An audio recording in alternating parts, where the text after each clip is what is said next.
Many G-protein-coupled receptors have a large extracellular ligand-binding domain. When an appropriate protein ligand binds to this domain, the receptor undergoes a conformational change that is transmitted to its cytosolic regions, which now activate a trimeric GTP binding protein, or G protein for short. As the name implies, a trimeric G protein is composed of 3 protein subunits called alpha, beta, and gamma. Both the alpha and gamma subunits have covalently attached lipid tails that help anchor the G protein in the plasma membrane.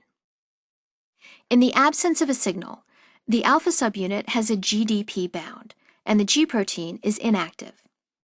In some cases, the inactive G protein is associated with the inactive receptor, while in other cases, as shown here, it only binds after the receptor is activated.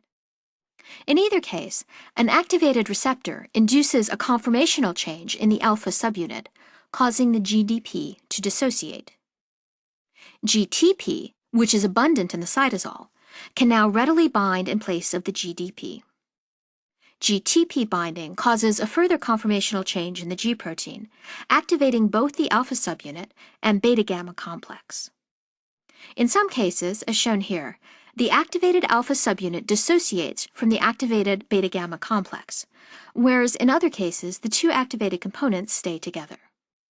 In either case, both of the activated components can now regulate the activity of target proteins in the plasma membrane, as shown here for a GTP-bound alpha subunit. The activated target proteins then relay the signal to other components in the signaling cascade.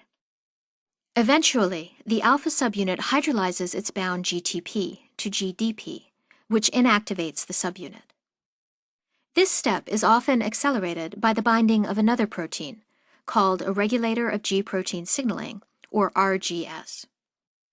The inactivated GDP-bound alpha subunit now reforms an inactive G protein with a beta-gamma complex, turning off other downstream events. As long as the signaling receptor remains stimulated, it can continue to activate G proteins. Upon prolonged stimulation, however, the receptors eventually inactivate, even if their activating ligands remain bound.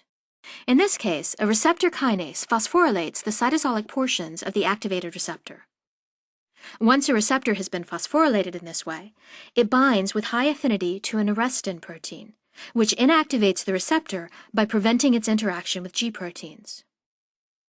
Arrestins also act as adapter proteins and recruit the phosphorylated receptors to clathrin-coated pits, from where the receptors are endocytosed, and afterwards they can either be degraded in lysosomes or activate new signaling pathways.